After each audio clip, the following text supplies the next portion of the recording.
شہر کے کنارے ایک پرانی پہاڑی تھی جسے لوگ سایوں کی راہ کہتے تھے، کیونکہ وہاں اکثر ٹھنڈی ٹھنڈی ہوائیں بھی عجیب سی سرگوشی کرتی محسوس ہوتی، جیسے کوئی اندیکھی ہستی کسی غیر مرئی دنیا کا راز بتانے کی کوشش کر رہی ہو، اور لوگ اسے خوف کی وجہ سمجھ کر اس جگہ سے دور رہتے۔ مگر زارا، جو کہ ایک انتہائی حساس مگر بہادر لڑکی تھی، ایسی چیزوں سے کبھی نہیں گھبراتی تھی، بلکہ اسے لگتا تھا کہ انسان خوف کے پیچھے پیچھے چھپے سچ کو پہچان لے تو اس کی روح مضبوط ہو جاتی ہے۔ زارا ایک NGO میں جاب کرتی تھی اور اکثر شام ڈھلتے ہی شہر کے غریب بچوں کے لیے فری کلاسز دیتی، اور اس کی واپسی اکثر رات کو ہوتی۔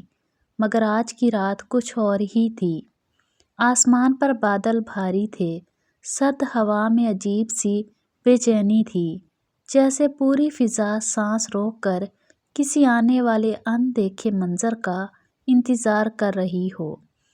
زارا نے اپنے بیگ کو مضبوطی سے پکڑا اور پہاڑی کے راستے سے گزرنے لگی، کیونکہ وہ شارٹ کٹ تھا، مگر آج اسے محسوس ہو رہا تھا کہ ہر طرف خاموشی کچھ زیادہ ہی گہری ہے، حد سے زیادہ گہری، حتیٰ کہ اپنے قدموں کی چاپ بھی بھاری محسوس ہو رہی تھی، جیسے زمین میں کوئی پرانی یاد جاگ اٹھی ہو۔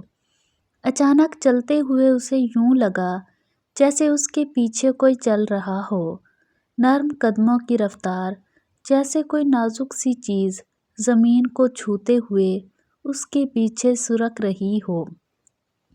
زارا نے فوراً پیچھے مڑ کر دیکھا، مگر وہاں کوئی نہ تھا، صرف دھند، گہری سفید دھند، جو لمحہ لمحہ قریب آ رہی تھی، جیسے کوئی زندہ وجود اسے اپنے اندر کھینچ رہا ہو۔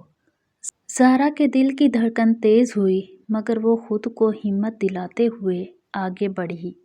مگر چند قدم بعد ہی اسے اپنی دائیں جانب پہاڑی کے درختوں کے درمیان کسی کے سسکنے کی آواز آئی، بالکل ایک چھوٹی بچے کی طرح، اتنی معصوم آواز کہ زارا خود سے رک نہ پائی۔ وہ محتاط قدموں سے آواز کی طرف بڑھی، مگر جیسے ہی اس نے جھاڑیوں کو ہٹایا، وہاں اسے ایک خالی جھولا نظر آیا، جو تیز ہوا کے بغیر خود بخود ہل رہا تھا، اتنا آہستہ کہ جیسے اس پر کوئی بیٹھا ہو، بس نظر نہ آ رہا ہو۔ زارا کے جسم میں سرد لہر دوڑ گئی، مگر اسے اس جھولے کے پاس زمین پر چھوٹے چھوٹے قدموں کے نشان بھی دکھائی دیے، بچے کے قدموں جیسے، مگر یہ قدموں کے نشان اچانک ختم ہو جاتے تھے، جیسے بچہ ہوا میں اٹھایا گیا ہو۔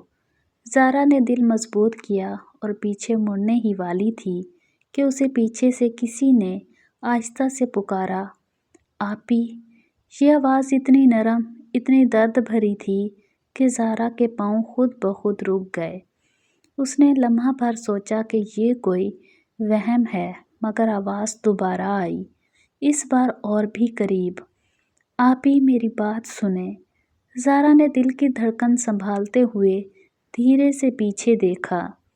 دھند میں ایک چھوٹا سا قد، مگر چہرہ نظر نہ آ رہا تھا، صرف سائے، جیسے دھند میں بنا کوئی دھندلا سا وجود ہو، مگر وہ وجود خوفناک نہیں تھا، بلکہ کچھ ٹوٹا ہوا، بے بس سا۔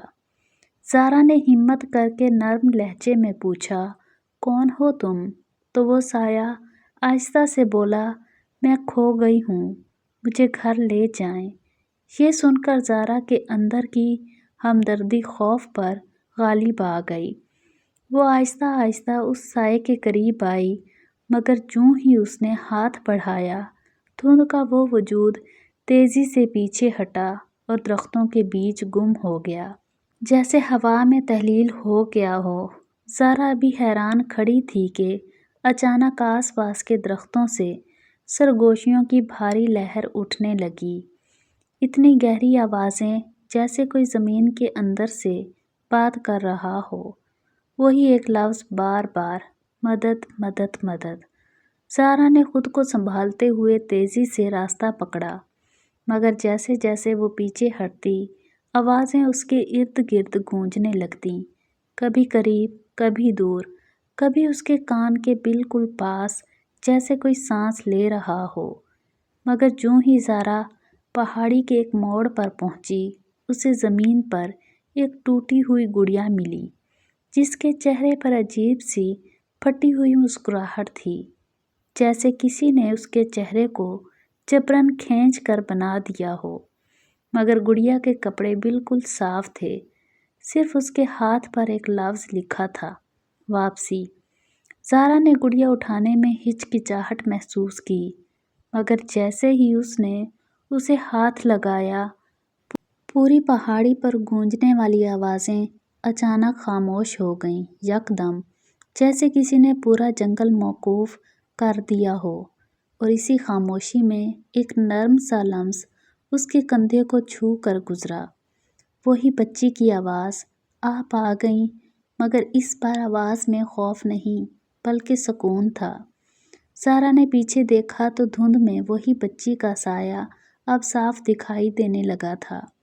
اب وہ دھندلی نہیں تھی بلکہ ایک معصوم بچی جیسی شکل لیے کھڑی تھی، سر جھکائے، ہاتھ گڑیا کی طرف بڑھائے، جیسے وہ اسے مانگ رہی ہو۔ زارا نے فوراً گڑیا اس کے ہاتھ میں دے دی، اور جیسے ہی ایسا کیا، فضا میں ہلکی سی گرم روشنی پھیل گئی۔ بچی کے چہرے پر مسکراہٹ ابھر آئی، مگر اس کی آنکھیں نم تھیں۔